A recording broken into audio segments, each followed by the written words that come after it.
Today we're reviewing the EVGA RTX 3080 FTW3 Ultra Gaming. It's got a lot of words in the name, so that means it's better.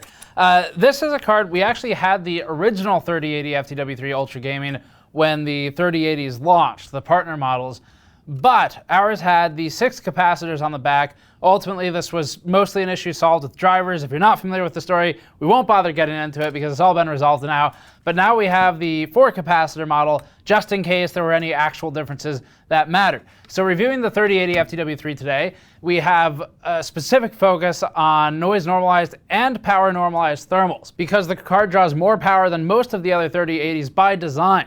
That gives it a bit more headroom for frequency when overclocking, and got it into a world record position in some of our benchmarks previously. So that's what we're reviewing today. Before that, this video is brought to you by Thermaltake's Core P3 case. The Core P3 is one of the most unique cases on the market. It can serve as an open air standing chassis, a test bench in vertical or horizontal orientation, or as a wall mounted showcase PC.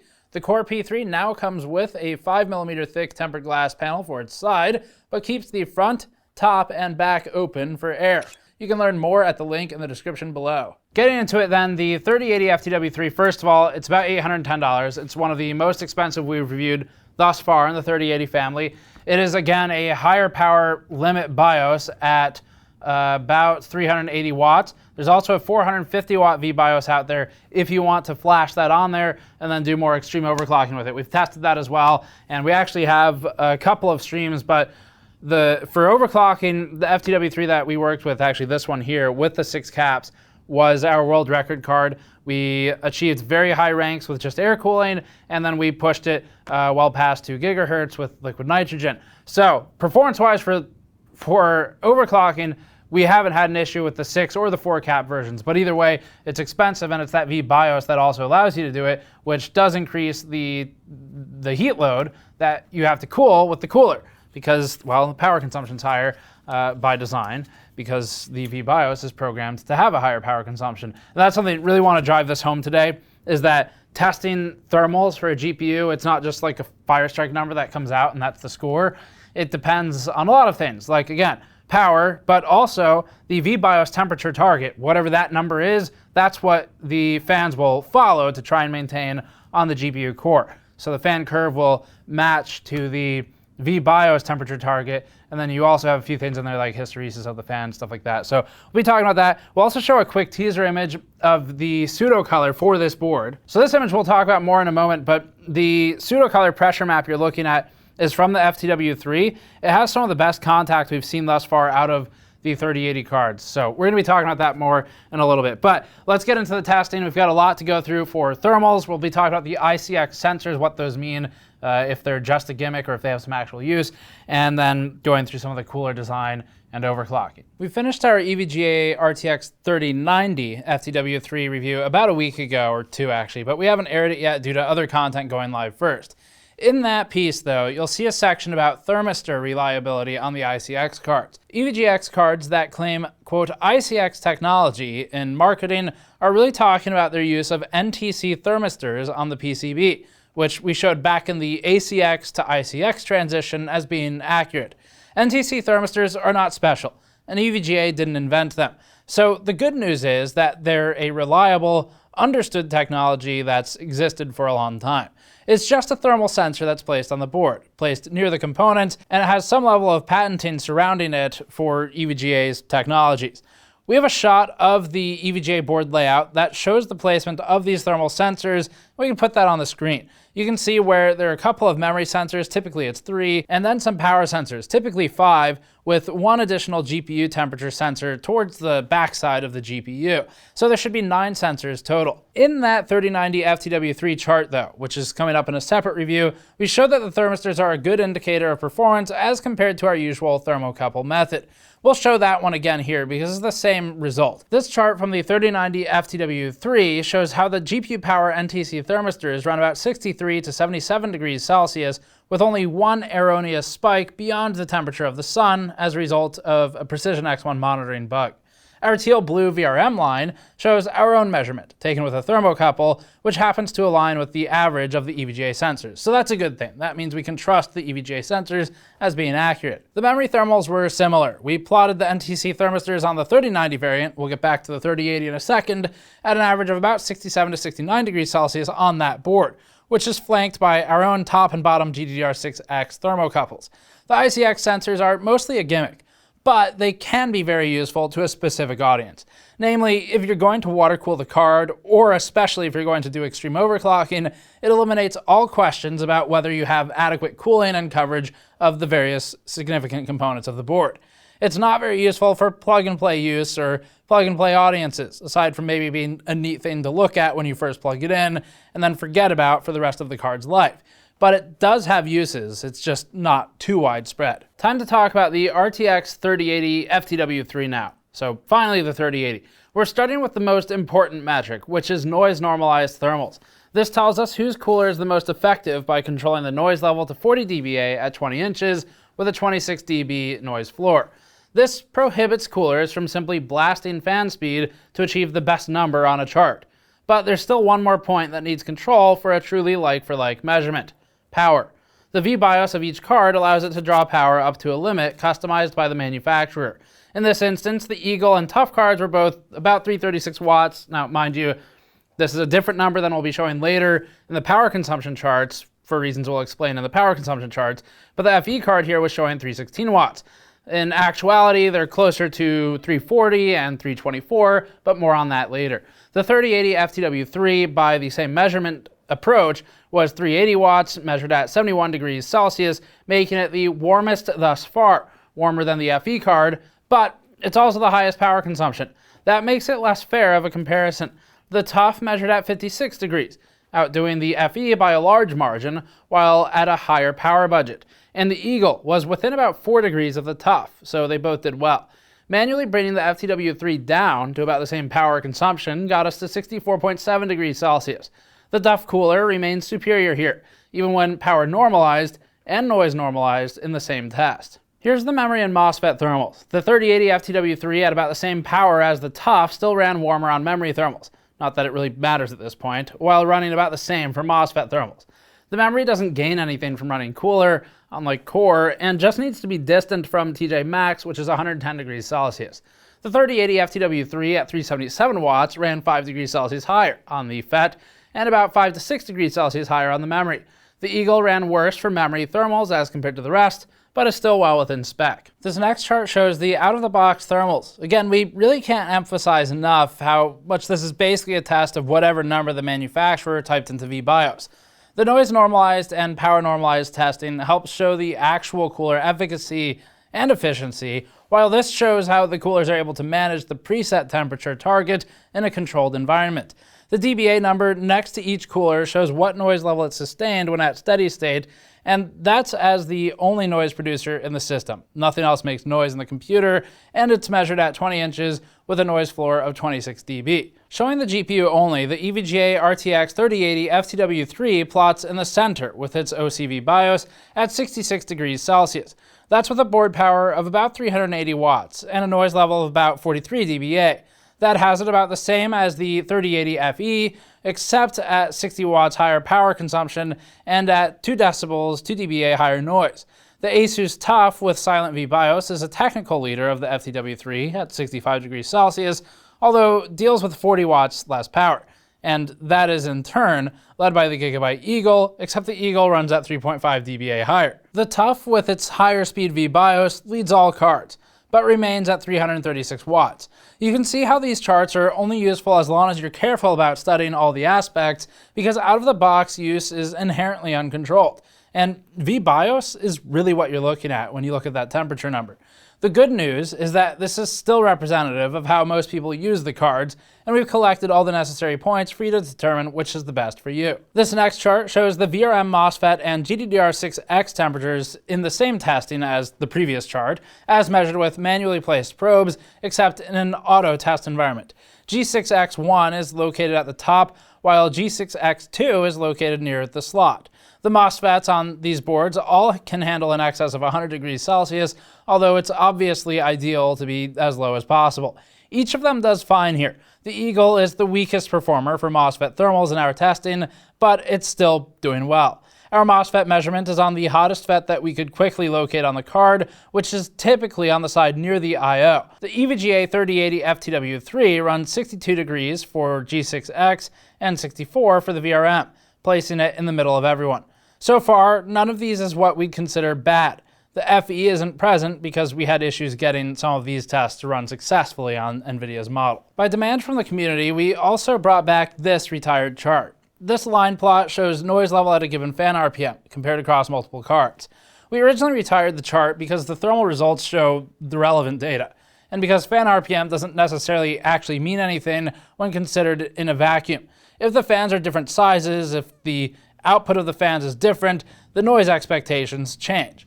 The FTW3 peaks at about 56 dBA with the floor closer to 32, at least when measured here, and the Gigabyte Eagle follows almost an identical curve, while the FE plots lower still.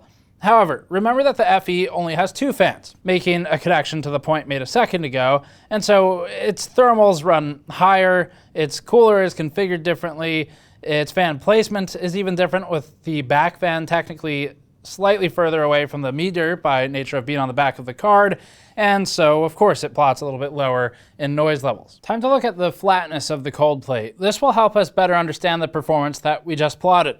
The EVGA RTX 3080 FTW3 that we tested has fairly even depth from one point to the next, measured with a precision needle from a known 0 point and represented in microns. The minimum was 7 microns and the maximum was about 27. There's a cluster around the 11 to 15 micron range, which is what we want to see. The bulk of the measurements are close to the median, so we don't see a high count of measurements toward the outer bound of the chart. The FTW3 plate is less consistent than the 2080 Ti Strix in clustered measurement points, but remains one of the better testing plates that we've seen thus far. This image is a pseudo-color pressure map of the EVGA RTX 3080 FTW3. This is actually the best pressure we've seen so far in a 3080 cooler. There's uniform contact across almost the entire die, with very few spots of low pressure contact or extreme high pressure. As a reminder, this isn't a literal height map. It could be converted into one, but it wouldn't show the actual height of the cold plate. Rather, it's a map of the pressure in a given area. This helps us see if the cooler has an inadequate mounting mechanism. For example, we most recently found that the 3080 TUF from ASUS that we reviewed had large gaps and coverage missing. We'll put some of the other 3080 plates on the screen to illustrate those differences. Gaps are filled by paste, ultimately, but ideally they would all look similar to the EVGA plate. The goal is fairly uniform pressure, with few points of, again, extreme high or low pressure in between. The FE cards tend to have gaps around where the vapor chamber pillars, as expected, are formed, while the traditional cold plates have an easier time of keeping things flat, but fall prone to issues with the placement of screws and the tension of those screws as applied by whoever designed the video card. We'll look at the frequency next by using intentionally blown up scales to make differences more visible. Using a frozen 3D Mark render on repeat, we can easily gauge the ability of the card to stabilize its own frequency. On all 3080 cards thus far, we've seen a heavily fluctuating frequency based on power limitations and thermal performance. With the EVGA 3080 FTW3, we see almost a perfectly flat line, and that's for both VBIOS options, but both of them are the highest power limitation that we've seen thus far. The OC VBIOS holds marginally higher frequency as a result of its higher auto fan speed, whereas the normal fan speed plots about 15 MHz lower. The difference is 1965 to 1950 MHz, both auto, with the only difference being the fan speed and thus the temperature. Because this is a different workload than our thermal burn-in, the results are at least slightly different for fan speed and then different for thermal data as well. Here's a comparative chart. This one will be a bit messy, but we'll plot it line by line to help. The EVGA 3080 FTW3 has the highest power allowance, and with that, it's able to achieve a stable frequency, but not the highest frequency. The Eagle bounces back and forth between 1980 MHz and 2020 MHz, but tends to average about 1990 to 1995 MHz. The FE card runs about 1930 MHz in the same exact test, with the TUF Performance VBIOS at about 1995 MHz also. The EVGA FTW3 plots about 1965 megahertz, and this is with all auto settings as a reminder, and also just rough numbers for the frequencies. You can see obviously it's bouncing around depending on which card it is. Looking back at only the RTX 3080 FTW3, it's worth plotting the fan RPM of the two VBIOS profiles. We already showed noise, but here's the RPM to correspond with it.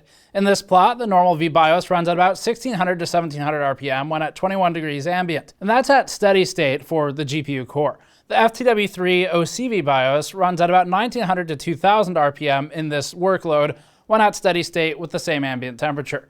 Remember, this fan RPM will change based on ambient and case ambient, but most cards will maintain hierarchy as they scale. That's because the VBIOS is ultimately what's in control here when under auto conditions, since it's not manually tuned and it's behaving under the out-of-the-box thermal targets for whatever VBIOS is targeting for GPU core. Finally, the last few charts. For proper power testing, we're looking now at our power logging metrics rather than the GPU-Z quick reference metrics used in earlier thermal testing charts.